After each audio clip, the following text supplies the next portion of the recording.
The Wilbur v. Harlan greenhouse, sitting atop GW's Science and Engineering Hall, is host to many plants and insects and plays an instrumental role in supporting sustainability within the GW community.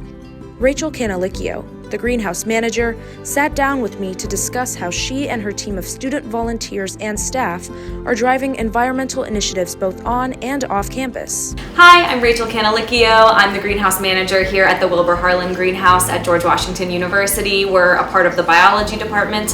So this greenhouse was built in 2016 when SEH was built. The Harlan Foundation donated, this endowment to GW for the specific purpose of building a plant research facility. So we manage 3 different community gardens, one in the Highland Dwellings area of Southeast DC in partnership with some grad students, PhD candidates in the LeBlanc lab, actually in the School of Engineering. And we support a smaller community garden here on GW campus outside of the Milken building that supports native plants and native biodiversity. And we do that in partnership with the Environmental Justice Action Network, EJAN. And then we work as well on supporting the Grow Garden staff on the side of Ross Hall, so that's also a student-run organization. I would definitely consider myself to be an environmental advocate. There are lots of ways to run a greenhouse or a production facility like this one, and we're very environmentally focused here. We don't use any type of chemical pesticide. We only use beneficial organisms or organic sprays, so we're a fully organic facility. We grow a large collection of native plants. We support the planting of native plants on campus. We'll typically provide to the grounds department native plants, and we're cultivating a native collection over by Milken, the public health building, where we're growing a huge variety of different native plants to support our biodiversity on campus. And we do a lot with reclaimed wastewater, composting, things like that. So I think it's really important in a position like mine to visibly be, an advocate for the environment and trying to use the safest and best practices to cultivate plants.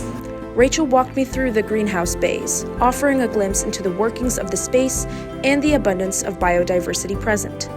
I would say that carnivorous plants are a fan favorite. I'll show you the orchids later. Those are my favorites. This is a really interesting collection. This is actually a faculty member in our law school, Catherine Young. So she teaches law, but she's like a hobbyist succulent breeder. So she rents space from us and she keeps her own personal collection up here. And a lot of these are plants that she's bred specifically. So I think that's really fascinating. And then you can see over here on this table, and you'll see it in all the greenhouse bays, these plants that have flags.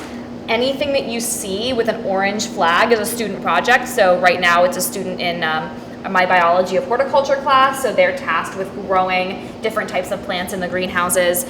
So all of these are student projects. Isabella Elmore, a student staff member, explained the newest project at the greenhouse.